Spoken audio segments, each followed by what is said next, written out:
Bonjour, il est 17 heures à Yaoundé. Comme chaque 2 semaines, nous avons notre entretien avec une personnalité, avec quelqu'un qui a un certain profil, qui a une certaine cohérence dans sa carrière, qui a une très grande qualité. Aujourd'hui, j'accueille Alain Christian Kingedjian, président de la Fédération camerounaise de judo, entrepreneur sportif depuis 30 ans, euh, membre influent de l'Union africaine de judo, dont il est directeur sportif principal, membre influent de la Fédération internationale de judo, d'étant en tant que président, mais aussi en tant que proche collaborateur du président actuel. Bonjour Alain Christian, comment tu vas? Bonjour, monsieur Tadifo Alexis, et bonjour à tous vos acteurs et à tous vos membres. Et merci beaucoup de m'accorder cette attention et j'espère que je serai à la hauteur de vos attentes. Donc, je donnerai le maximum de moi-même sans tabou. Dans tous les cas, le fait que tu sois là aujourd'hui, ça veut dire que tu es déjà là, au maximum de nos attentes parce que ce qu'on aime entendre, ce sont des histoires différentes, mais des histoires de personnes qui ont réussi ou qui ont réalisé quelque chose professionnellement. Si tu devais te décrire en une phrase, que dirais-tu d'Alain Christian? Alain Christian est la voie de la souplesse. C'est quelque chose qui sort du judo et c'est une grande philosophie que beaucoup de pratiquants n'ont jamais compris. Quand on parle de judo, ça veut dire quoi la voie de la souplesse? C'est pas seulement une souplesse de corps, mais c'est une souplesse d'esprit. Et quand on parle de souplesse d'esprit, on parle de souplesse dans tous les actes qu'on pose. Il faut réfléchir mûrement et avoir de la cohérence dans ce qu'on fait. Donc, il faut être assez rationnel. Donc, c'est dans ce sens-là que je suis la souplesse, je suis le judo, donc c'est ça qui détermine à peu près ma trajectoire dans toutes les décisions et dans toutes les activités que je fais. Okay. Mais disons, maintenant, quand est-ce que s'est passé ton premier contact avec le sport? Est-ce que ça a commencé avec le judo ou avec un jeu au foot au quartier avec tes enfants? Comment est-ce que s'est passé ton premier contact avec le sport? C'est une révélation que je ferai aujourd'hui, c'est comme si c'était prémonitoire. J'ai eu mon premier contact avec le sport par le judo. Okay. Et ça date de très longtemps et c'est une histoire que beaucoup d'acteurs ne connaissent pas. J'ai eu mon premier contact avec le judo dans les années 78. Donc, ça fait déjà très, très longtemps. Ça fait plus d'une quarantaine d'années. Et on avait un voisin, un certain Didier Mbelambapé, qui faisait du judo déjà, mini-judo au club de l'Avenir chez Maître Abolo. Il était notre voisin au quartier Bastos. Donc, chaque fois, on le déposait à l'ING, s'il revenait, il nous expliquait et on faisait des petits cours entre nous au quartier. Donc, on a commencé à faire le judo 2-0 juste pour la découverte. Donc, le premier contact avec le sport, véritablement, c'était le judo. En 78, j'étais tout petit, j'avais à peine 5-6 ans. Et après, comme tous les jeunes, bien évidemment, on était tous focalisés sur le football parce qu'on pouvait jouer au football sur tous les terrains vagues du quartier. Et vous savez qu'au Cameroun, à l'époque, dans les années 70-80, il n'y avait pas beaucoup d'aires de jeu. Donc, on faisait avec ce qu'on avait. Donc, au quartier où on habitait, c'était le sport principal pratiqué par tous les jeunes. C'était le football. Mais bien après, j'ai persévéré dans le football. Et dans ces années-là, quand ton voisin t'initiait, à quel moment tu as commencé à réellement pratiquer? Est-ce que tu es parti dans le club à venir ou est-ce que il a continué à être ton maître au quartier? Je parle de ton voisin Didier. Comment ça s'est passé après pour que tu sois pleinement un judoka? Ou finalement, est-ce que tu as continué dans le football? Qu'est-ce qui s'est passé après? Donc, avec lui, on a fait l'initiation basique au quartier. Vraiment, il ne faut pas que je vous mente. Je n'ai jamais été membre du club judo de l'Avenir. OK. Et j'ai continué dans le football avec mes petits camarades au quartier. C'est quand je suis arrivé au collège dans les années 80, parce que je suis entré en sixième en 1984. OK. Et donc, en 1985, quand je suis allé au collège de la retraite, j'ai découvert que les sœurs qui étaient en charge de l'administration du collège avaient un gymnase moderne, avaient un tatami de judo. OK. Et il y a un autre grand frère que j'admire beaucoup qui nous a aussi mis le pied à l'étrier, qui s'appelle Martino Benaye, qui était déjà assez avancé, avec un second grand frère qui s'appelle Alain Bibanga. Donc, ils ont comme ça repris le club de judo en main. Comme il y avait un tatami au collège à retraite, ils ont proposé aux sœurs de prendre en main les élèves du collège à retraite dans l'initiation du judo. Donc, c'est comme ça qu'ils ont ouvert le club du collège à retraite dans les années 85-84. Et nous sommes parmi les premiers, du moins les premiers adhérents de ce club. Donc, c'est à partir de cette année 84-85 qu'on a véritablement commencé une pratique active du judo. Donc, voilà, et il y avait un tatami hyper moderne là-bas. C'était dédié pour la gymnastique de l'école, pour le sport, les AT et tout le reste. Mais les spécialistes savaient que c'était un matériel spécialement conçu pour faire du judo parce qu'il était de qualité, c'était un tapis olympique. Et c'est comme ça que depuis le jour où je suis reparti dans la salle de judo dans les années 84-85 au collège à retraite, je ne suis plus jamais sorti d'un dojo. OK. Et donc, du coup, ta carrière de footballeur a plus ou moins pris fin. Ou alors, parce que j'imagine qu'en 84, c'est l'année où le Cameroun commence à avoir une certaine visibilité d'un point de vue footballistique. Comment est-ce que ça se passe? À quoi ressemble le monde du judo, par exemple, le monde du sport tout court, en dehors du football? Est-ce que à ce moment-là, c'était possible d'envisager de se concentrer sur ce genre d'activité? En fait, nous, on faisait du judo pour le fun. Hein. C'était pour, au collège à retraite, les petites nous regardaient, on était les stars de l'école, puisqu'on OK. faisait des compétitions interclubs. Il y avait les gars du lycée Leclerc, il n'y avait pas beaucoup de collèges à l'époque. Hein. Il y avait le lycée Leclerc, le CS Nembala 2, etc. Donc, il n'y avait pas beaucoup d'écoles, dont la plupart des élèves se connaissaient tous. Et il y avait une espèce de challenge entre les écoles. Donc, il y avait du volley que les gars jouaient, le football et tout. Et c'est une nouvelle discipline comme ça qu'on a mis sur la table, le judo. Donc, ça a créé un nouveau challenge. Donc, il y a des judokas au collège à retraite qui sont forts. Et c'est comme ça qu'on a commencé à faire les rencontres inter-collèges. Ce week-end, on est à Douala, on est au lycée Leclerc, on met les tatamis en plein air, on se rencontre. Et le football, on le pratiquait toujours quand même parce que c'était le sport vraiment phare et visible au Cameroun. Et à cette période, je jouais aussi. Il y a une compétition de jeunes qui était très en vue qui s'appelle la Coupe Top.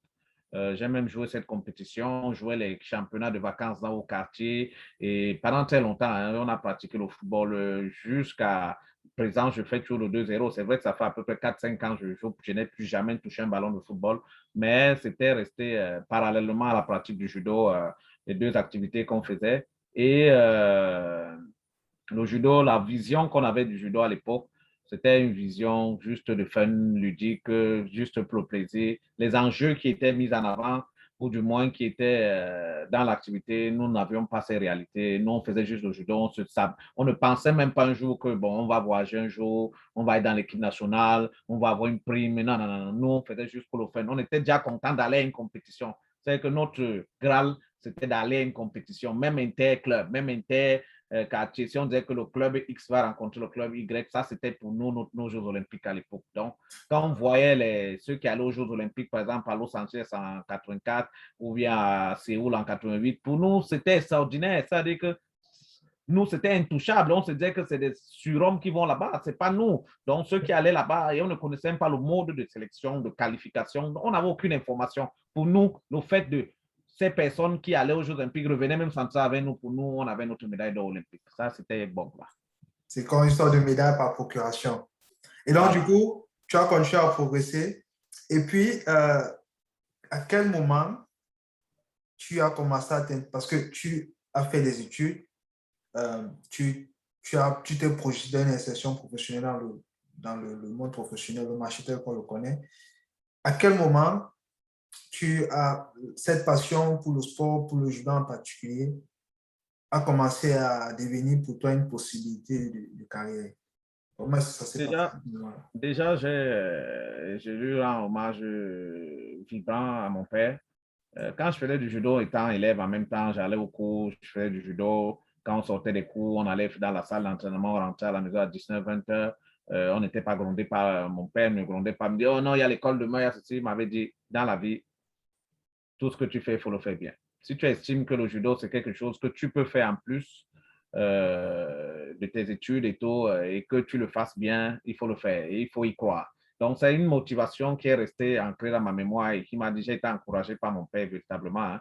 Donc, j'ai fait les deux et je n'ai jamais été empêché d'aller faire une compétition de judo, un entraînement de judo. Et après, j'ai un autre ami qui est un ami intime qui est là, qui vit à Miami aux États-Unis en ce moment, et Serge.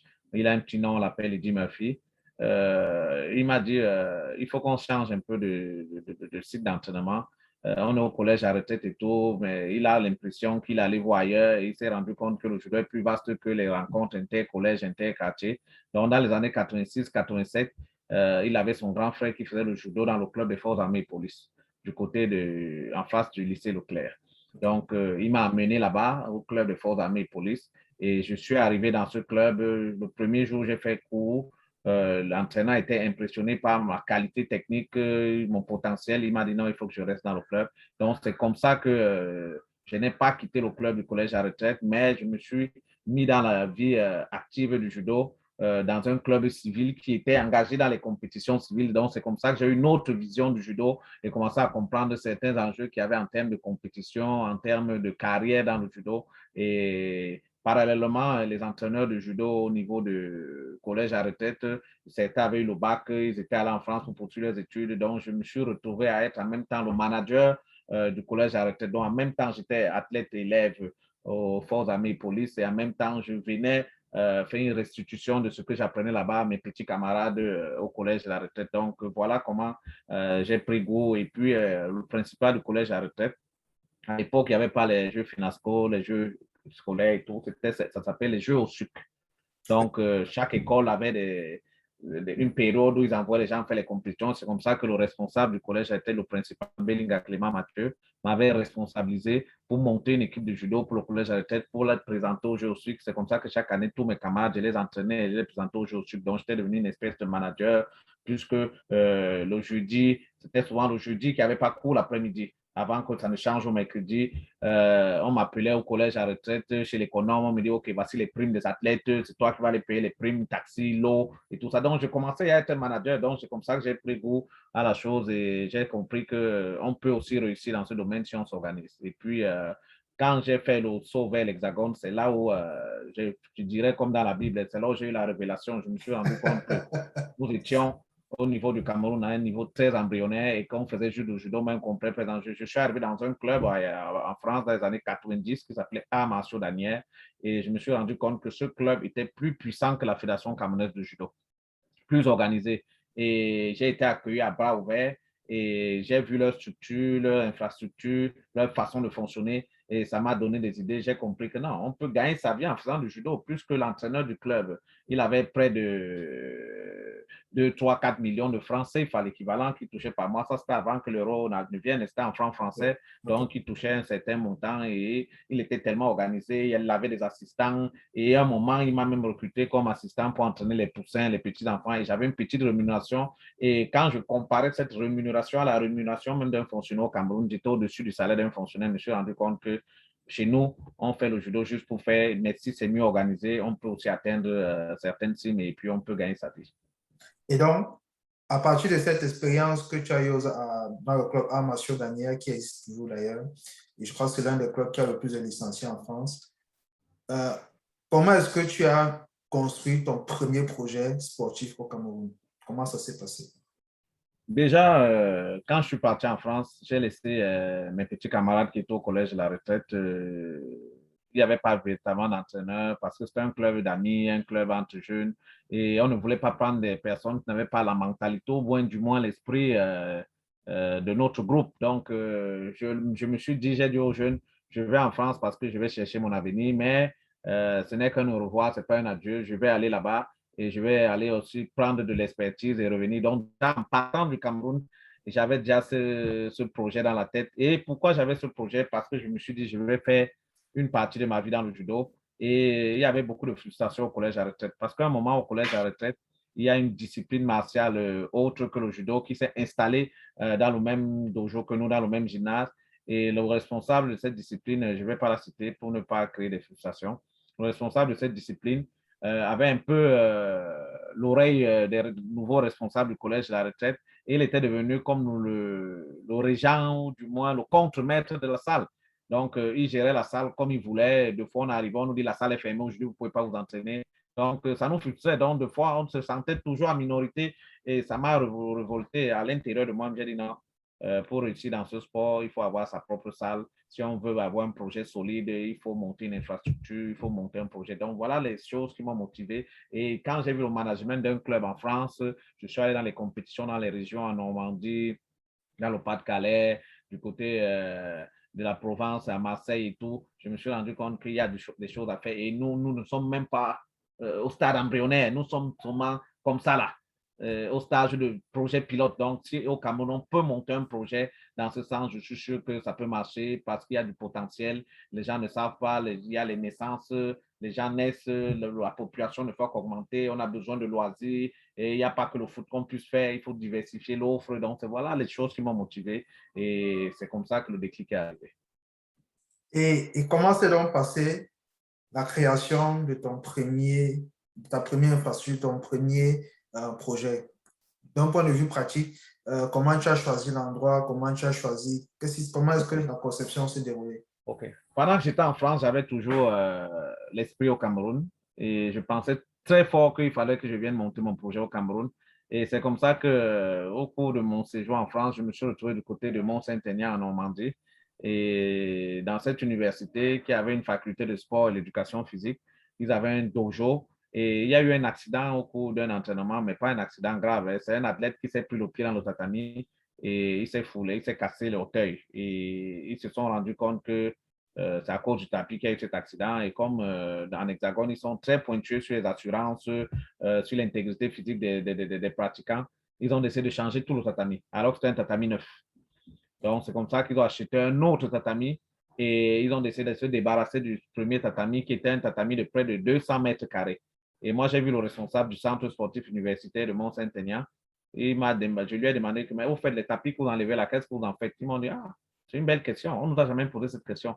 Il a appelé son adjoint, vous faites les tapis qu'on enlève, qu'est-ce qu'on en fait? Ils disent, pourquoi? Non, parce qu'il y a ce jeune homme qui dit qu'il nous pose la question, et vous voulez faire quoi avec? J'ai dit, non, moi j'ai un projet pour ouvrir un club au Cameroun. Je sais qu'au Cameroun, il n'y a pas les tatamis et c'est quelque chose qui est très rare.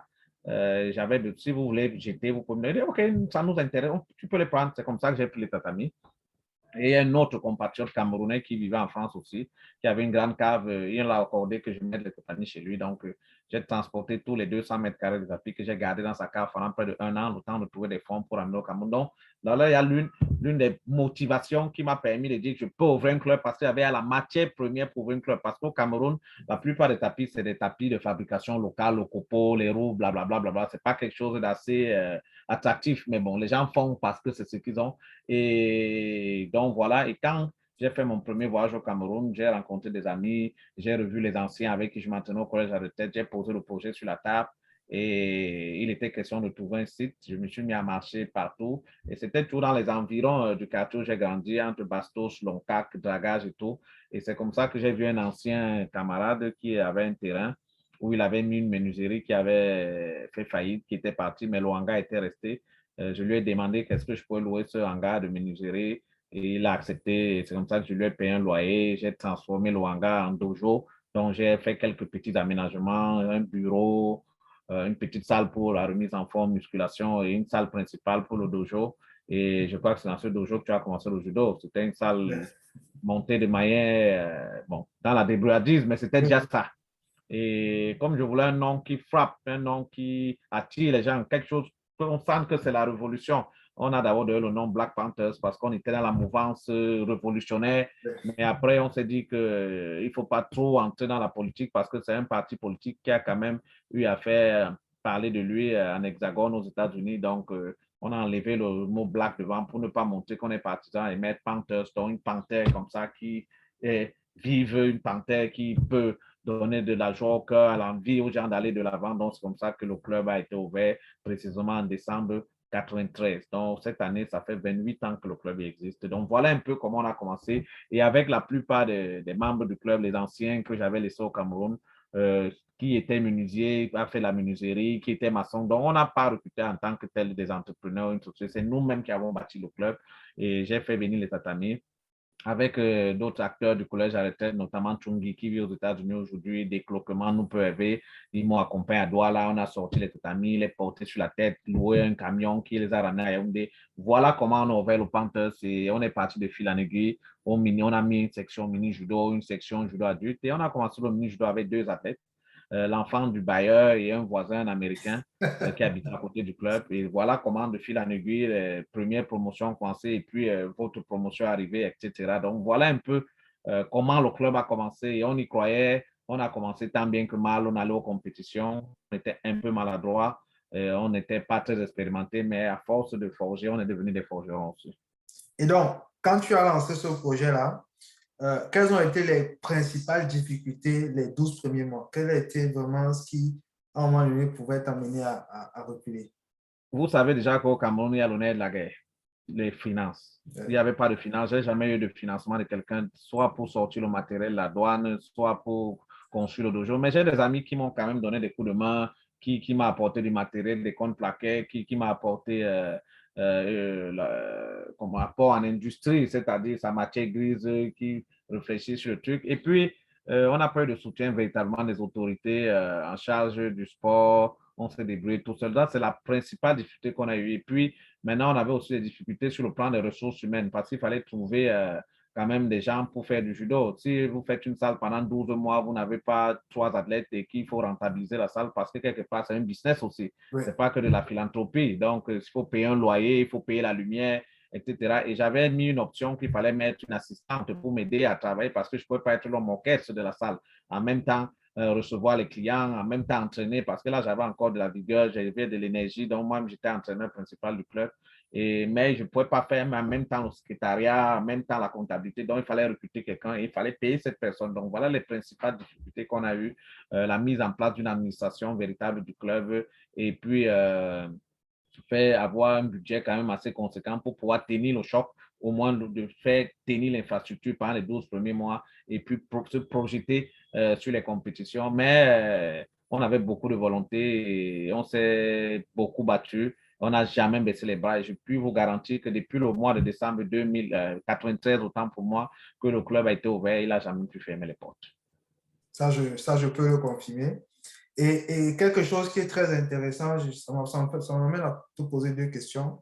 La première question, c'est pendant toute cette phase où tu montais le projet en te faisant aider par les amis, je suppose que en plus des apports qui te faisaient, des apports en industrie, donc des idées, de réseautage et tout ça, et des apports en matériel, des fois, comme celui qui t'a donné du contreplaqué, comment est-ce que tu soutenais, comment est-ce que financièrement tu arrivais à joindre les deux bouts? Est-ce que tu avais une trésorerie que tu consommais? Est-ce que tu avais une activité en parallèle que tu faisais au Cameroun? Parce que je suppose que tu avais une vie en France. En revenant au Cameroun, peut-être tu repartis de zéro. Ou comment est-ce que ça se passait? Comment tu joignais les deux bouts? Déjà, en revenant de France, je suis quand même revenu avec quelques économies qui m'ont permis de tenir le choc. Et c'est ça qui m'a permis d'investir les premières années, les premiers mois du projet. Maintenant, au Cameroun aussi, j'ai essayé de monter une activité qui me permettait quand même, sur le plan immobilier, c'était une activité immobilière, d'avoir quand même quelques revenus qui me permettaient de tenir, de faire face aux frais incompressibles de vie quotidienne. Okay. Donc voilà, mais véritablement, c'était de la baston, quoi. C'était la bataille. Et on s'est battu pour que le club s'autofinance. Donc, on a quand même pu, au bout de 3 à 6 mois, faire en sorte que le club puisse avoir quelques revenus quand même qui permettent de subvenir à certains besoins du club. C'était un peu un mélange de tout, un mélange de fonds personnels sur des économies que j'ai ramenées de France, parce qu'en revenant de France, je n'ai pas que ramené le matériel pour ouvrir le club. J'ai ramené du matériel aussi que je plaçais en tant que prestataire. Donc, j'ai ramené des kimonos qui manquaient au Cameroun, que je plaçais à d'autres promoteurs. J'ai ramené certains autres articles que je plaçais et pendant les compétitions de la fédération, quand même, j'ai eu l'opportunité, la chance que certains cadres de la fédération m'ont fait un peu confiance. Eux me donnaient des petites prestations au niveau de la fédération. On avait un tournoi qui s'appelle OTV, Tournoi international de la ville de Yaoundé. Donc, j'avais des prestations. Par exemple, c'est moi qui confectionnais les badges pour toutes les délégations qui venaient. C'est moi qui faisais les dossards. C'était sponsorisé sans publicité, bien sûr, par le Crédit Lyonnais. Donc, le Crédit Lyonnais m'autorisait, me donnait le marché de faire les back numbers. Ce n'était pas encore les back numbers comme il y a maintenant les dossards. C'était estampillé par l'annonceur, donc il fallait faire les dossards avec l'annonceur Crédit Lyonnais, blablabla, il fallait faire 200, 300 et on les facturait genre 1000, 2000 francs le dossard et ils payaient revue sur ongle. On faisait les badges pour tout le monde, on faisait les banderoles. Donc, ce petit travail de sérigraphie, de reprographie me permettait aussi chaque année, et maintenant, même pendant les compétitions, même nationales, qui étaient sponsorisées par cette entité ou la SNH ou le Crédit Lyonnais, ils me donnaient quand même des petites prestations. Et puis, j'ai eu la chance aussi de reconnaître un ami, quelqu'un à la SNH, M. Wachok, qui était DG de la SNH, qui me donnait quand même des petites prestations à la SNH qui n'avait rien à voir avec le judo, mais les relations qu'on a tissées dans le judo, ça me permettait aussi de joindre les deux bouts. Il me demandait, par exemple, il y avait une association sportive là-bas, de livrer du matériel de sport là-bas pour l'association chaque année. J'avais une facture de 2, 3, 4 millions qui me payait par an et je livrais du matériel. Donc, ça me permettait, c'était un tout, quoi. Donc, c'est apport personnel, l'appui des amis, économie ramenée de France, revenus sur le plan locatif et en même temps quelques petites prestations avec aussi les revenus du club. Et ça a permis comme ça de réussir quand même l'aventure. Parce que c'est quelque chose qui est très important. C'est qu'on sait souvent que dans le cursus d'un entrepreneur, quand on arrive à un certain moment de son cursus et qu'il commence à avoir des résultats, parfois on a tendance à vouloir faire un discours idéalisé où on dit que oui, il a réussi avec une plume de poulet, il a pu avoir un poulailler de 500 têtes, de 500 becs, autant pour moi. Mais là, c'est pour ça que je pose ces questions. C'est très important pour notre communauté de comprendre les vrais tenants, les aboutissants, de savoir en quoi il faut s'en tenir, ne pas tomber dans le piège de l'idéalisation de la carrière. Mais ce que je vois, c'est que tu as lancé ce projet, tu étais relativement jeune. Est-ce que tu avais des mentors? Est-ce que dans ton entourage, comment tu faisais pour avoir une vision aussi claire? Est-ce que tu te faisais conseiller? Comment ça se passait est-ce que tu avais des mentors? Est-ce que des grands frères? Comment ça se passait pour que psychologiquement tu arrives à avoir une vision aussi claire et à prendre, entre guillemets, autant de risques? Officiellement, je n'avais pas de mentor ou de conseiller officiellement. Je faisais les choses par mimétisme, mais je crois que j'ai quand même, bon, contre le pont ne se dit pas grave, mais depuis que je suis tout petit, et tout le monde me l'a toujours dit, j'ai toujours une certaine lucidité, une certaine rationalité dans ma façon de voir les choses et de penser. Donc déjà, j'avais de la conviction et mon père m'a toujours dit d'avoir confiance en moi-même. Donc déjà, mon premier mentor, c'était moi. OK. Et je me suis toujours fait confiance et je n'ai jamais baissé les bras. Et je ne suis pas un véritable chrétien, un véritable croyant, mais je prie beaucoup. Je crois qu'il y a quelqu'un, un être suprême qui existe et qui est là. Parce que chaque fois que j'ai été devant une difficulté, j'ai toujours trouvé la solution. Ça, il ne faut pas que je me le mente, je le crache. Je me dis qu'il y a quelque chose de divin qui existe, qui permet comme ça de soutenir ceux qui croient et ceux qui savent se battre. Et je me suis inspiré aussi beaucoup des personnes que je fréquentais. Notamment en France, j'avais un ami qui s'appelait Pinon Bertrand, que j'ai perdu de vue depuis longtemps et j'ai trouvé l'occasion de le rechercher, qui était manager dans l'organisation sportive. Donc, il organisait des tournois de tennis en Asie, partout pour le circuit ATP. Donc, je discutais beaucoup avec lui et je voyais comment il travaillait et ça m'a inspiré. J'avais les responsables du club à Massoudani avec qui j'échangeais beaucoup. Il y avait une entraîneur là-bas, Madame Sylvie Broad, qui avait été championne d'Europe avec qui j'échangeais beaucoup, qui m'aidait, qui me donnait des petits équipements. Des fois, je prenais des séances de travail avec elle, on discutait un peu. Donc, c'est une espèce d'auto-éducation, d'auto-formation que j'ai eu comme ça, mais je ne suis pas allé directement me former chez quelqu'un ou quelqu'un ne m'a pas directement pris par la main pour me dire que voilà comment il faut aller, voilà où il faut aller. Je me suis inspiré de ce que je vois autour de moi, je me suis inspiré de mes aventures, je me suis inspiré de tout ce qui était autour de moi je me suis beaucoup, à l'époque, je lisais beaucoup, je fréquentais beaucoup la bibliothèque Centre Georges Pompidou à Paris, qui est très enrichissante pour quelqu'un qui est en France, qui a du temps libre, il peut aller là-bas, il peut, même sans être allé à l'école, s'il est vraiment calé, il peut s'auto-éduquer là-bas parce qu'il y a tout, il y a de tout là-bas, on parle de tout. Donc, je me suis vraiment self-formé moi-même dans ce domaine et je me suis inspiré des grands frères tous les grands frères que j'ai rencontrés au judo, je ne cacherai sur aucun. Hein. Aucune œuvre humaine n'est parfaite. Il y a les maîtres qui m'ont donné leur part d'inspiration dans certains domaines où je les admirais. Maître Thiago, Maître Toga, Maître Chungi, Maître Anak, lui surtout, c'est dans les débuts des années 2000 que j'ai fait véritablement sa connaissance. C'est-à-dire, je le connaissais depuis, mais on n'était pas proche. Mais au début des années 2000, il m'a apporté aussi beaucoup dans mon management et ma vision des organisations sportives, ainsi que Tom Tam Gira, qui était SG de la Fédération camerounaise de judo. Donc, c'est une espèce de tout comme ça. Et l'essence même de tout ça, c'est la passion. Si on n'a pas la passion, si on n'a pas le sacrifice de soi, ça ne sert à rien. Parce que beaucoup de gens se baissent les bras parce qu'ils estiment qu'on les met les bâtons dans les roues. Non, les autres font des choses assez compliquées pour réussir. Donc, s'il n'y a pas la passion et il n'y a pas, vous n'avez pas un cœur pur, vous n'allez pas réussir. C'est vraiment, même si vous avez tous les moyens du monde, ça va tomber. OK. Et donc, 30 ans plus tard, aujourd'hui, quel est le bilan à mi-parcours? Parce que le parcours est loin d'être terminé. Quel est le bilan en tant qu'entrepreneur sportif? Qu'est-ce que tu as bâti?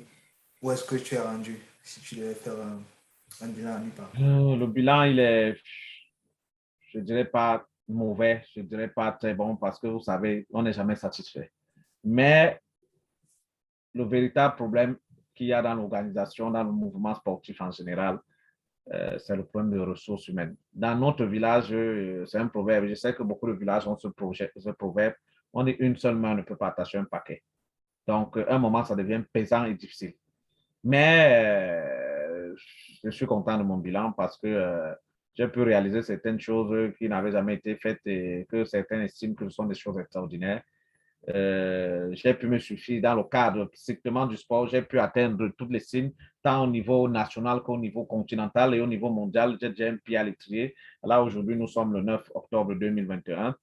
J'ai été retenu dans l'équipe qui va superviser le Grand Slam de Paris pour le compte de la Fédération internationale de judo. Donc, je quitte le Cameroun jeudi pour ça. Donc, c'est un aboutissement parce qu'en dehors de la Fédération internationale de judo, je ne sais pas quelle entité qui est au-dessus du judo mondial. Donc, ça veut dire qu'avec l'expérience que j'ai engrangée au niveau africain, j'ai atteint presque toutes les strates. Je suis le directeur sportif en chef de l'Union africaine de judo. Et en ce qui concerne l'organisation sportive générale du judo en Afrique, c'est moi le patron. Et j'ai l'oreille du président de l'Union africaine de judo. J'ai été son directeur de campagne parce qu'il estimait que j'avais du potentiel. Donc, au niveau national, en matière de fédération, je crois que je fais du bon boulot, plus ou moins, même comme je ne suis pas satisfait à 100%, même comme d'autres personnes ne sont pas satisfaites parce que, vous savez, les colorations ne sont jamais les mêmes. C'est pour ça qu'il y a le parti écologiste, il y a les communistes, il y a les nationalistes, etc. Donc, tout le monde ne sera jamais satisfait de votre travail. Mais je pense qu'avec les retours que j'ai, par exemple, il y a une vingtaine de fédérations au Cameroun qui viennent me voir pour avoir des conseils, pour avoir une expertise sur certains dossiers qu'ils ont. Et j'ai des partenaires, par exemple, comme l'ambassade du Japon au Cameroun. C'est le pays d'origine du judo qui travaille en étroite collaboration avec moi et nous travaillons en parfaite intelligence. Je crois que le bilan est plutôt positif. Si on va sur une échelle de 1 à 10 et qu'il y a une note à donner, je me donnerai pour le moment 7 sur 10. Okay. Et je suis plus ou moins content. Mais le seul bémol, le seul hic qu'il y a dans mon entreprise, c'est le problème des ressources humaines. Okay. Et tous les jours, je pleure. Et quel Parce est que les qu'est-ce que tu as acteurs du entrepris mouvement comme chantier ne pour ça? suivent pas la machine. Et je me dis, pourquoi faire tous ces sacrifices? Pourquoi faire toutes ces œuvres si dans 1, 2, 3 ans, on n'est plus là, ça va tomber, on revient à la case départ. Alors que, comme le disait Mao Tse-tung, c'est comme une bicyclette de la révolution. Elle doit continuer à tourner. Si elle s'arrête, elle tombe. Donc, il ne faut pas que cette dynamique s'arrête. Il faut que après moi, il y ait d'autres personnes qui puissent continuer, mais que ce soit des personnes qui se sont formées dans le cadre du management et dans le cadre de la gestion de ces activités. Sinon, ce sera peine perdue. Après moi, le déluge ou la politique, la terre brûlée, ce n'est pas de ça qu'il s'agit. Donc, notre prochain défi, c'est d'essayer de tout faire pour avoir les ressources humaines adéquates et des personnes en charge. Et vous verrez que les choses seront faites peut-être mieux que ce qu'on a fait. Et je crois qu'avec la jeunesse qui a maintenant, avec les outils qui a maintenant dehors, les choses seront mieux faites que ce que nous sommes en train de faire. Super. Et avec le marasme actuel, parce que s'il y a une chose sur laquelle tout le monde est d'accord, c'est que économiquement, c'est très difficile au Cameroun et que les choses ne s'améliorent pas. Comment est-ce que le mouvement sportif, comment tes projets sportifs réussissent à se développer malgré cet environnement ambiant? Comment est-ce que tu t'organises? Est-ce que tu as des astuces? Comment tu gères tout ça? Déjà, c'est la souplesse, comme j'ai dit au début, comme vous m'avez dit de me décrire en une phrase la souplesse. Il faut être très souple et très patient et ne pas cracher. Par exemple, nous sommes en train de construire un dojo en ce moment qui vaut environ 200 millions. Mais le financement que nous avons eu de l'ambassade du Japon, il est de 50 millions. Mais beaucoup de gens ont dit d'arrêter le projet, n'y va pas, non, on va te casser la figure, mais j'y crois. Et j'ai accepté les 50 millions de Japonais parce que je me suis dit, on va travailler dans la vie, il faut se donner des défis, il faut se donner des objectifs. Et on a lancé le projet. Aujourd'hui, nous sommes à près de 70% de réalisation. Et je puis vous dire, à l'heure où je vous parle là, qu'on a seulement utilisé pour le moment 60% du budget. Okay. Et nous avons fait près de 70% de réalisations. Même l'entreprise qui conçut le bâtiment m'a reçu. Le responsable m'a dit, président, je ne sais pas comment vous avez fait, mais si c'est nous qui avions ce budget, c'est qu'on s'est cassé la figure depuis. On croit que prochainement, si on a même nos projets qui n'ont rien à voir aujourd'hui, on va vous appeler pour manager ça parce que vous managez ça avec maestria. L'ambassadeur du Japon est venu sur le terrain pour faire une visite des chantiers. Il était stupéfait. Il était étonné positivement de l'évolution du chantier. Et nous avons quand même mis sur pied une campagne de crowdfunding où on demande aux acteurs de cotiser. On l'a mis sur 12 mois. On espère que les gens vont adhérer. J'espère que comptez aussi sur vous pour partager le lien pour que les gens contribuent. Ça va de 2000 francs CFA à X francs, donc chacun peut donner. Donc, par tous les moyens, PayPal, pas PayPal, autant pour Visa, Master, Express Union, Orange Money, MTN, les gens peuvent faire des contributions à travers ce lien. Mais on a quand même vu d'autres partenaires qui nous ont aussi aidés et on essaie de faire tant bien que mal. C'est très difficile. Si vous n'y croyez pas, ça ne va pas marcher. Parce qu'à un moment, il y a le découragement. Vous pouvez commencer, vous arrêter en route. Et il faut y croire, il faut y croire. Et moi, j'y crois toujours. Je me suis retrouvé face à des situations, l'équipe du Cameroun doit aller à un championnat d'Afrique au Grand Slam, il n'y a pas d'argent du tout. Et je crois toujours à moi. Et puis, subitement, j'ai une illumination, tape une amie, camarade de classe. On était assis sur le même banc en quatrième, en troisième. Je lui parle de mon problème. Elle dit, mais j'ai une agence de voyage. Il te faut combien de billets d'avion? 25 billets d'avion pour aller en Afrique du Sud. Sans donner 5 francs, la personne m'envoie 25 billets d'avion. Me dit, quand tes financements seront disponibles, tu me payes. Vous voyez, c'est des choses comme ça. Si on n'a pas l'entregent qu'il faut. Et pourquoi on a cet entregent? Vous pouvez m'avoir des amis, mais ils ne vous font pas confiance. Il faut un capital confiance qu'il faut construire. 25 billets d'avion pour l'Afrique du Sud, même si le billet à 500 000, c'est au moins 12 millions que cette personne vous donne. Et sans papier, il n'y a même pas de convention que vous signez. C'est-à-dire que je peux rentrer d'Afrique du Sud et dire, madame, je ne vous dois rien. Et un peu m'amener nulle part parce qu'on n'a même pas de papier, rien, pas d'engagement. Donc, c'est comme on faisait à l'époque la parole donnée, le respect de la parole donnée. Donc, il faut être crédible. Il faut que quand vous donniez votre parole, moi, je suis allé en Afrique du Sud. On m'a donné 25 billets d'avion gratuitement que j'ai payé par la suite. Et il fallait payer l'hôtel en Afrique du Sud. Je ne suis pas sud-africain. C'était ma première fois d'aller en Afrique du Sud. Il fallait aller à l'équivalent au moins 10 à 12 millions de francs CFA pour payer l'hôtel de toute la délégation. Une délégation de 24 personnes. Une dame qui n'est pas dans le sport, qui n'est pas dans le judo, que quelqu'un m'avait présenté comme ça, qui fait des affaires. Je suis allé rencontrer. Elle et moi, le feeling est passé. Je lui ai dit, madame, j'ai envie d'aller en Afrique du Sud, je n'ai pas d'argent. Est-ce que je peux? Elle m'a donné 10 millions cash. Elle m'a dit, président, faites-moi ce moyen reçu que vous avez pris mon argent. Quand vous allez revenir, vous me rembourser. Sans garantie, j'ai pris l'argent cash. Je suis parti. Donc, le capital confiance. Et au bout de quelques mois, je leur ai remis ces 10 millions. Au bout de quelques mois, j'ai payé les 15 millions. Par les billets d'avion étaient à 15 millions. J'ai payé les 15 millions, etc. Voilà un peu si vous n'avez pas un bon capital confiance. Si vous n'êtes pas sérieux. Parce qu'après, on vous fait confiance et vous abusez, vous fermez toutes vos portes. Alors, je parle là maintenant.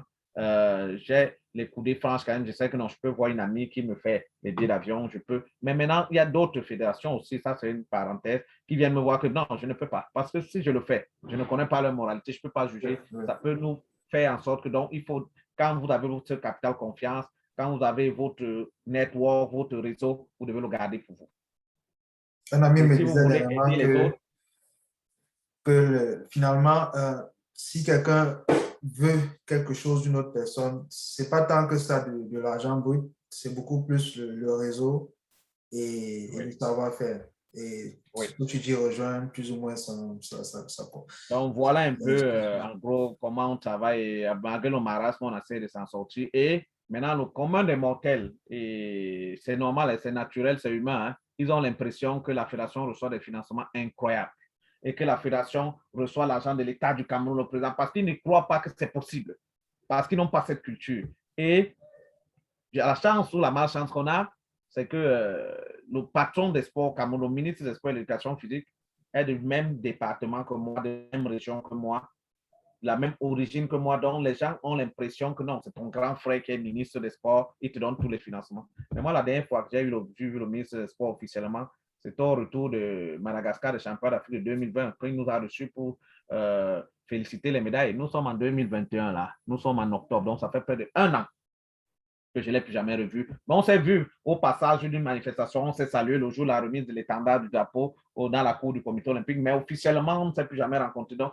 mais les gens, on entend dans les réseaux, les radios, oui, le ministre est votre frère. Ah non, j'y crois. Okay. Peut-être sa présence au ministère des Sports m'ouvre des portes indirectement, peut-être, mais je ne compte pas sur quelqu'un, je compte déjà sur mon savoir-faire et je compte sur mon réseau et je compte sur tout le monde. Et ce n'est pas une révélation que je fais. Quand j'ai besoin de quelqu'un pour une activité, je vois la personne. Il y a des activités que j'ai même faites au niveau de l'Union africaine de judo où j'étais contacté directement par rapport à ton expertise, à ton savoir-faire, qu'on échange. La vie, c'est un partage. Quand on est manager, on doit avoir des collaborateurs qui ont des compétences. Je ne suis pas compétent partout. Je ne suis que le manager sportif de l'Union africaine de judo. Parce que d'aucuns ont cru que quand on nomme directeur sportif, c'est que c'est vous qui devez entraîner. C'est vous qui devez. Non, ce n'est pas ça le travail du directeur sportif en chef. C'est un manager. C'est lui qui organise le sport. Je peux même te recruter toi comme entraîneur. Si on me dit vous avez une équipe africaine, je peux te recruter comme IT manager de l'Union africaine dans le domaine du sport. Donc, c'est de ça qu'il s'agit. Je suis seulement là pour coordonner les activités sportives de l'Union africaine. Donc, voilà un peu, moi, j'y crois. Donc, il y a la croyance, il y a la persévérance, il y a le réseau et il y a les amis qui croient aussi au projet parce qu'il faut vendre ce projet aux amis et qu'il faut prendre des gens assez sérieux. Donc, voilà un peu le cocktail qui fait en sorte que malgré le marasme économique, malgré tout ce qu'il y a, on essaie de s'en sortir. Et aujourd'hui, Donc, je quels sont les reviens aussi prochains quelque cibles? chose. Je m'excuse pour ne pas crime de lèse-majesté et aussi l'environnement familial parce que j'ai ma femme, j'ai mes enfants. Si, Et... si je pique dans la caisse de la famille sans s'il n'y a pas de soutien, on va dire non, ça, pourquoi on n'a pas mangé ici? Non, tout ça fait en sorte qu'on essaie de s'en sortir. Ça, c'est le détail qui montre qu'on est vraiment en face d'un entrepreneur parce que l'entrepreneur, en réalité, ça se trouve être quelqu'un qui réunit tous les moyens possibles et imaginables pour atteindre un objectif. Mais aujourd'hui, tu es à un certain niveau. Quelles sont tes prochaines cibles? Est-ce que tu rêves encore de quelque chose de plus grand d'un point de vue personnel et pour tes projets? Si oui, quelles sont ces cibles-là? Mon rêve, c'est, comme je me suis investi plus de la moitié, toute ma vie active dans le judo, le sport, je rêve que nous ayons déjà des ressources humaines de qualité. Si on a des ressources humaines de qualité, ce qu'on recherche dans le sport, les médailles olympiques, la bonne visibilité et tout, on les aura parce qu'on aura des compétences qui puissent faire le travail. Donc, mon objectif, c'est de faire tout pour qu'on forme ces acteurs, qu'on cherche des gens passionnés, des gens qu'on peut former. Deuxième chose, c'est que on puisse implémenter des infrastructures de proximité pour permettre à tout le monde d'être près du dojo. Moi, j'ai par exemple des athlètes qui ont fait des championnats d'Afrique, championnats du monde, etc., des jeux francophonie Commonwealth, pas parce qu'ils étaient de très bons judokas, bien parce que c'était une passion pour eux, mais parce que le dojo était à proximité de leur maison. C'est parce qu'il y avait ce dojo à côté de leur maison qu'ils se sont intéressés au judo. Donc, il faut amener le judo aux gens. Peut-être qu'il y a des talents cachés dans des quartiers, dans des trucs. Donc, mon projet, c'est de mettre des clubs pilotes dans la plupart des arrondissements des grandes métropoles et dans les villages. Donc, voilà, je suis en train de travailler en ce moment avec quelqu'un sur des espèces de kits qu'on fabrique, des clubs clés à main de 100 mètres carrés. Et ça nous permettra aussi, parce qu'on s'est rendu compte que la plupart des judokas, certains sont en rupture scolaire, sont en rupture sociale. Donc, après le judo, ils compris que c'était une vie, ils n'arrivent pas à manger, ils n'arrivent pas, ils sont aigris. Donc, si on peut créer des emplois à travers ce projet d'infrastructure, on crée des clubs pilotes. Autour de ce club, on forme un acteur, un ancien acteur qui a fait de la compétition, qui a servi et tout.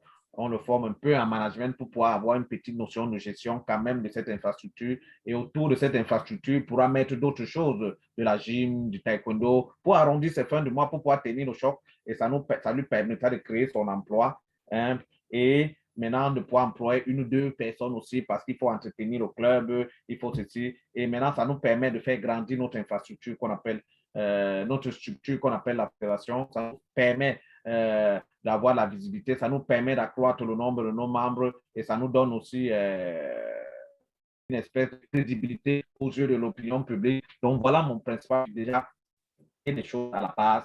Parce qu'on ne peut pas avoir un champion du monde olympique. Parce que l'objectif même, quand on est dans on a deux objectifs. On a un objectif de développement et un objectif de haute performance. Oui. Mais pour faire la haute performance, il faut que la base soit préparée et qu'elle existe. Il n'y a pas de génération spontanée. Ça peut arriver que quelqu'un est tombé d'un arbre, il est champion olympique. Oui, ça peut arriver. Ça peut, un accident de la nature peut arriver. Mais il faut préparer ça. Et donc, aujourd'hui, le premier projet que tu as ouvert à Yaoundé en 93, en décembre 93, ce projet-là, où est-ce qu'il est rendu aujourd'hui, 28 ans plus tard? Est-ce que avant tu étais l'un des premiers, des seuls employés? Est-ce qu'il s'est développé? Est-ce qu'aujourd'hui, il fait vivre des familles? Comment ça s'est développé? Est-ce que, quel est le plan pour le futur pour ce projet-là? Où est-ce que tu en es de ce côté-là? C'est un projet, par exemple, mon assistante dans ce club est avec moi depuis. Il y avait une première qui est partie parce qu'elle voulait aller en Hexagone, elle est en Italie. Celle qui l'a remplacée est arrivée en 99. Nous sommes aujourd'hui en 2021, elle est toujours avec moi. Son fils est là. On a ouvert notre club annexe du côté de la Meuf Wafamba, du côté de Soi, où on a recruté des gens aussi qui travaillent. Et autour de notre projet principal, nous avons une dizaine de disciplines qui sont là et ces personnes vivent de ces disciplines. Et ça nous rapporte quand même des revenus qui permettent de maintenir l'infrastructure vivante. Et les salariés directs même de notre club, de notre projet, nous avons environ 4 salariés parce qu'il y a un gardien, il y a 2 assistantes et nous avons un entraîneur principal qu'on paye. Les autres sont payés par honoraire, c'est-à-dire quand ils font tarif horaire et tout ça. Donc, on peut quand même dire qu'on a directement, on a 4 salariés et indirectement, nous sommes à peu près une dizaine de salariés. Okay. Parce que ceux qui louent l'infrastructure, par exemple, pour faire leurs activités, eux, ils ont aussi des gens qui payent. Okay. Et à travers ça, nous avons essayé de mettre certaines commodités et qui nous induisent des dépenses. Par exemple, il faut mettre des toilettes modernes, des douches et tout ça. Ça fait en sorte qu'il faut entretenir ça tout le temps. Ça fait qu'on reverse une partie d'argent dans les supermarchés pour payer au Javel et tout ça. Donc, indirectement, ça fait qu'on fait vivre des gens aussi. Donc, mais sur le plan direct, on peut dire que nous sommes à 4 salariés dans le centre principal et à 2 salariés dans le centre annexe. Et en ce moment, nous sommes en train de construire un dojo pour la fédération où nous aurons à peu près une dizaine de salariés parce que c'est un dojo hyper moderne et c'est une infrastructure de qualité. Donc, voilà un peu le principal projet de 93. Là où il est là, il a 4 salariés sur et je peux vous garantir que depuis 1999, ceux qui sont salariés au club n'ont pas d'arrêt de salaire. La preuve, c'est que c'est même une coïncidence. Les dernières personnes ont été payées aujourd'hui. OK. Ça, c'est une très bonne nouvelle pour eux, je suppose. Et donc, si on est à mi-chemin de ton parcours professionnel, et si tu devais pointer ton plus gros échec depuis que tu as commencé à travailler dans l'entrepreneuriat sportif, quel serait cet échec-là? Ton plus gros échec, celui qui t'a donné vraiment ce qu'on appelle un wake-up call, celui qui t'a vraiment secoué et qui t'a peut-être aidé à devenir ce que tu es. Quel est ton plus gros échec? Moi, je parle toujours des problèmes entre les hommes. Hein. Mon plus gros échec, c'est l'incompréhension des hommes. La plupart des acteurs qu'on a formés, on s'est rendu compte, je me rends compte au fil des jours que nous n'avons pas formé des hommes, nous n'avons pas formé des judokas, des sportifs, alors que la philosophie même du sport que nous pratiquons, c'est de former les hommes de demain pour un futur. On s'est rendu compte que la plupart des acteurs qu'on a formés sont des super égoïstes, sont des gens qui sont pas là pour aider la communauté. Et ça me taraude tous les jours. Ça, je peux vous le dire aujourd'hui. C'est la toute première fois que je sors ça. Moi, je considère ça comme mon plus gros échec. Peut-être on a mis beaucoup l'accent sur le management sportif, sur les compétitions, sur les résultats sportifs, mais on n'a pas mis l'accent sur l'essence même qui a fondé cette discipline, qui est la création, la formation des hommes de demain. Et nous, peut-être, on avait perdu ça de vue, autant pour moi, mais à force de rencontrer des personnes, à force de voyager, à force d'aller dans les infrastructures, à force même d'aller au Japon, où c'est le cœur même du jeu, j'ai compris que le jeu n'est pas que tirer sur une judoji, se tirer, se chuter, projeter, c'est une philosophie, c'est un style de vie et c'est notre plus grand échec là-bas. On n'a pas pu former les hommes de demain et vraiment, aujourd'hui, dans mon esprit, ça reste là. Nous, on a des enfants qu'on a pris à 2, 3 ans au club. Aujourd'hui, ils nous voient dans la rue, ils nous saluent même pas. Est-ce que c'est de notre faute? Est-ce que c'est de leur faute? Est-ce que la formation leur donne donc? On est en train de rectifier le tir parce qu'en dehors des sportifs qu'on forme, c'est des hommes d'abord qu'on forme pour la société, pour la communauté. Il faut que quand quelqu'un demain soit colonel d'armée ou capitaine ou avocat ou magistrat ou IT manager quelque part ou je ne sais pas, ingénieur de ponts et chaussées, on dit que ça, c'est un judoka. Regardez son attitude. Il a une certaine rigueur, il a une certaine rectitude d'esprit, il a une certaine, je ne sais pas comment dire ça. Donc, c'est un gars qui est quand même carré, c'est un gars vraiment exemplaire. Donc, voilà, mais je me suis rendu compte que les judokas sont dans les plus mauvais méfaits. Les judokas sont dans les plus mauvais coups. Les judokas sont les plus mal élevés. On était à une compétition à Douala récemment, on a pris les athlètes, on a mis dans un hôtel, le propriétaire de l'hôtel m'a appelé, qu'ils ont cassé tout là-bas, ils font le bruit, ils ont mis tous les autres qui ont mal à l'aise. Ce n'est pas une image. Donc, c'est les hommes. Ça, c'est mon plus gros échec dans le judo. On a formé des athlètes qui se répandent sur les réseaux sociaux, qui insultent d'autres. Donc, voilà un peu véritable problème. Il faut qu'on remette comme on dit souvent, L'église au le centre. dialogue, que tout le monde revienne au centre qu'on remette l'église au centre du village et que tout le monde revienne à de meilleurs sentiments et qu'on regarde ce côté-là. Et c'est un travail qu'on est en train de faire en ce moment avec les clubs, avec tout le monde, ce côté-là. Et puis, voilà quoi. Ça, vraiment, c'est ce qui me reste en travail la gorge jusqu'à présent. Ça veut dire qu'aujourd'hui, si tu as la possibilité de discuter avec un jeune qui au regard de ton parcours, veut emprunter ton chemin, qu'est-ce que tu lui dirais? Quel conseil tu lui donnerais? Sur quoi est-ce que, si tu veux donner un ou deux conseils clés, tu lui dirais quoi? Déjà, de croire en ce qu'il veut faire, de ne jamais baisser les bras, je dis bien jamais. Et de ne pas croire que la fatalité est que lui, là, seulement la malchance, les autres réussissent. Non, qu'il y croit. Quel que soit ce qui arrive dans son entreprise ou dans son aventure, qu'il ne baisse pas les bras. Et de deux, qu'il ait la passion de ce qu'il veut faire. Quel que soit ce qu'on lui dise à gauche, à droite, parce qu'il y a toujours des oiseaux de mauvais augure qui viennent décourager, il faut qu'il soit passionné par ce qu'il veut faire. S'il n'est pas passionné, s'il n'a pas de l'amour pour ce qu'il veut faire, il faut qu'il laisse. Il ne faut pas qu'il vienne en disant que je fais ça parce que je vais aller aux Jeux Olympiques, on va me donner 5 millions. Non, fais ça. Si on te donne 5 millions, c'est un bonus. Fais ça avec ton cœur. Fais ça parce que tu veux apporter quelque chose à la communauté, à la société. Et il faut croire en toi et ne jamais se décourager.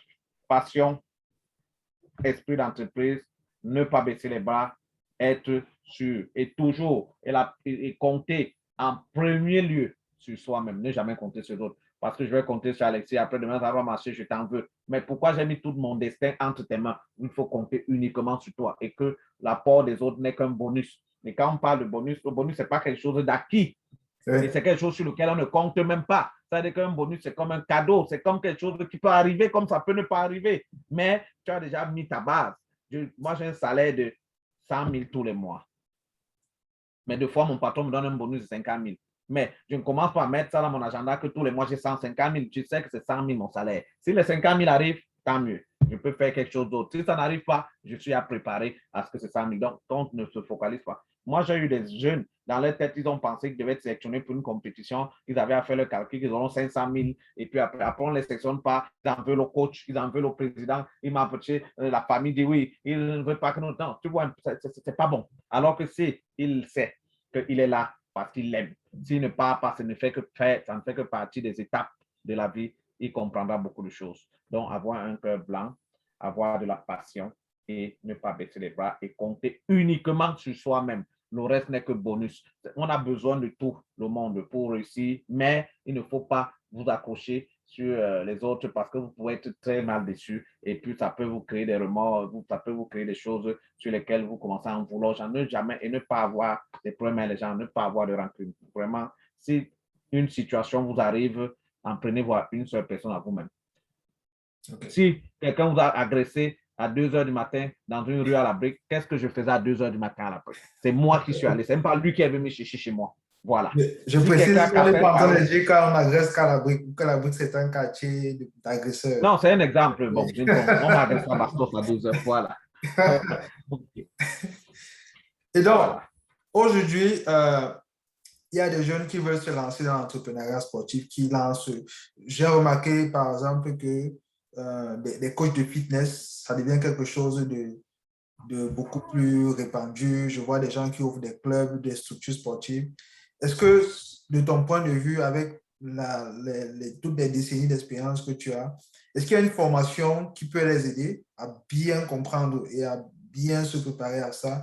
Ou est-ce qu'il faut qu'ils se reposent sur ces qualités, ces valeurs que tu viens de citer? Est-ce qu'il y a des choses complémentaires dont tu peux avoir besoin et qui sont accessibles au Cameroun? Ils doivent s'appuyer déjà sur les valeurs, ça c'est l'une des choses. Mais en dehors des valeurs, ils doivent avoir la formation quand même, au moins le B.A.-BA. Parce que si la qualité n'y est pas, même si vous avez toute la passion du monde, vous n'aurez pas de la clientèle parce que quelque part, vous faites aussi ça pour joindre les deux bouts, pour rentabiliser. Donc, il faut se donner aussi à la formation.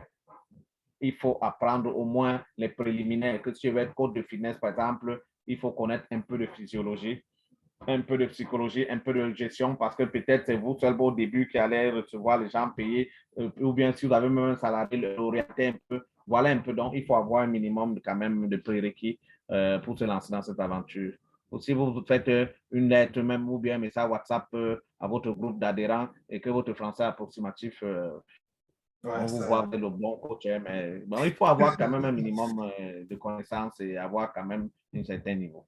Comme disait un de mes enseignants, quand il y a méfait sur la forme, on soupçonne le fond. C'est-à-dire que chaque fois que la forme est mal faite ou mal libellée, on se pose des questions sur le fond ou la sincérité du fond. Merci beaucoup, Président. Ça a été un très bon moment. On a un peu plus appris qui tu es. On a un peu plus apprécié ton parcours, ce qui t'a permis de te lancer, les choses que tu as vraiment vécues à tes débuts. On a une vision aujourd'hui de ce que ça voulait être de lancer une entreprise sportive dans les années 90. On voit comment les choses ont pu progresser aujourd'hui. Tu es aujourd'hui un homme politique. Et ça veut aussi dire, comme tu es aujourd'hui un homme politique avec une influence de plus en plus grande, tu es capable de savoir quels sont les chantiers, où tu en as cité quelques-uns, mais d'un point de vue pratique, tu as sûrement identifié quels sont les points sur lesquels, les chantiers sur lesquels il faut se lancer à l'immédiat, donc sur le plan sportif généralement et sur le plan judo en particulier. Est-ce que en dehors des chantiers d'infrastructure que tu as lancés, est-ce qu'il y a des chantiers pour lesquels tu n'as peut-être pas la capacité d'implémenter ça seul ou juste en tant que fédération et qui nécessiteraient peut-être d'autres acteurs du sport, mais qui pour toi sont les plus urgents? Si oui, quels sont ces chantiers-là? Je reviens toujours, c'est le chantier le plus urgent et le plus où on a besoin de toutes les ressources humaines et de toute la matière grise, c'est la formation. Donc, ce Si serait nos quoi? Faire cadres une sont école, formés, construire une école? oh, peut-être lancer peut-être un début des programmes de formation, même si de manière intermittente, mais que les gens adhèrent déjà au projet et qu'on forme les gens. Parce que quand on va former les gens, on aura une organisation sportive assez puissante parce que beaucoup de gens sont des aventuriers. Il faut qu'ils soient formés. Donc, il faut déjà qu'on ait des acteurs et qu'on cible des gens qui maîtrisent le management de ces affaires sportives, tant sur le plan de la gestion financière que technique et technologique, parce que s'il n'y a pas de technologie, maintenant, le sport, c'est vraiment primordial pour le sport. Donc, on doit former tous les acteurs. Vous vous rendez compte, je vous prends un exemple banal. Il y a des compétitions dans lesquelles on fait, où on vient au niveau national même, où les coachs ne savent même pas engager leurs athlètes, ne savent pas faire une liste des athlètes, ne respectent pas les délais d'engagement. Et derrière, quand ils sont sanctionnés, ils font croire que c'est un acharnement contre eux. Donc, toutes ces choses, il faut essayer de démêler tout ça. Donc, ça crée. Je vais prendre par exemple le cas de la Coupe du Cameroun. On a dit, les pesées sont de 17h30 à 18h30, une heure de temps. Un athlète s'est ramené à la pesée à 20h. Il ne sait pas peser. Le lendemain, il vient le matin, il dit que non, vraiment, c'est son meilleur athlète, il faut qu'il se pèse. Vraiment, on a dit que non. On a décidé, il y a des années, on fait des tolérances administratives et tout, mais maintenant, on a décidé d'entrer un peu dans la phase de haut niveau. On a donné une heure de temps pour la peser. Votre athlète ne s'est pas présenté. Il est venu à 20h. Il y a eu des retardataires qu'on a pesé qui viennent de Douala et tout. Pourquoi il ne s'est pas pesé? Non, il était allé faire pipi quand on les pesait. Un peu tiré par les cheveux. Le lendemain, vous voulez qu'on ne peut pas. Il y a un règlement. Vous aspirez dans les équipes nationales. Donc, ce que je veux dire, mais le rendu que nous on a eu après, c'est qu'on n'aime pas le club. Tu vois, donc les acteurs ne sont pas sincères. Il faut les former. Il faut qu'ils comprennent et qu'ils apprennent à dire la vérité. Parce que chaque fois, et ça rejoint ce que j'ai dit tout à l'heure, on cherche le bouc émissaire ailleurs. Le seul bouc émissaire, quand vous avez une situation, c'est vous-même. Vous ne pouvez pas ne pas respecter les protocoles. Est-ce que vous êtes venu à 17h30, on n'a pas pesé votre gars, ou 18h30, on n'a pas pesé? Non. Déjà, si vous êtes à 18h31, vous n'êtes plus dans le truc. Donc, dès qu'on commence comme ça et qu'on accepte ça, mais si les personnes n'acceptent pas, et puis vous avez un athlète, par exemple, dans la même équipe qui rate le poids de 1,5 kg, donc il est forcément fait, le gars, voilà deux athlètes que j'ai perdus. C'est comme si c'était de la faute des autres. Donc, il faut que les acteurs apprennent à assumer. Et il faut les former pour ça. C'est une formation qu'il faut. Il faut leur expliquer. Il faut faire des séminaires tous les jours. J'ai fait un séminaire des Douala. J'ai expliqué 2-3 choses, les gens écarquaient les yeux, même au niveau de l'Union africaine de judo. Il y a des pays tout entiers qui ne connaissent pas la compétition dans laquelle ils doivent engager leurs gars. Ils allaient à gauche, à droite, devant. J'ai fait un séminaire, ils ont reculé, ils ont dit que ce n'est pas possible. Donc, on est dans le brouillard. Donc, il y a cette formation qui est importante. Quand on aura des cadres bien formés, notre mouvement va décoller. Si on a 2 personnes, toi tu as fait du judo, si on a des acteurs comme toi qui pensent aussi, qui réfléchissent pour le judo, 2, 3 personnes, ça va monter. Mais il n'y en a pas beaucoup. Tu as déjà combien de personnes ouvrent les clubs, donc il faut former. Moi, c'est la clé. Et c'est l'un des chantiers sur lesquels je vais m'attarder, la formation des ressources humaines. C'est le plus chantier, le plus urgent. On a beau changer les portes et si on met une fenêtre, ça n'a pas arrangé la situation. Il faut former les acteurs. OK. Donc, voilà. Merci beaucoup, Président. Je ne vais pas abuser de ton temps. Tu es un homme très occupé. Je te remercie beaucoup pour ta disponibilité. Je te remercie à mon nom propre, en celui de l'entreprise Nixé et au nom de notre communauté. Cette vidéo sera disponible sur notre chaîne dans pas longtemps et j'espère que ceux qui l'ont suivi pourront avoir envie de se lancer dans le monde de l'entrepreneuriat sportif et surtout qu'ils sachent que même si toi, quand tu t'es formé, tu n'avais pas beaucoup de mentors qui puissent compter sur toi comme mentor pour déjà d'autres fédérations s'orientent vers toi pour avoir des conseils. Donc, ça veut dire que ta porte reste ouverte et on peut aider comme ça les personnes qui n'ont peut-être pas des formations très qualifiantes pour d'autres marchés du travail, peuvent s'orienter vers ce marché qui est l'entrepreneuriat sportif. Un grand merci, Président, et surtout une bonne fin de semaine. OK, merci beaucoup et vraiment bonne dégustation. Et on attend le lien de la vidéo. You are welcome. Merci beaucoup. Bye bye.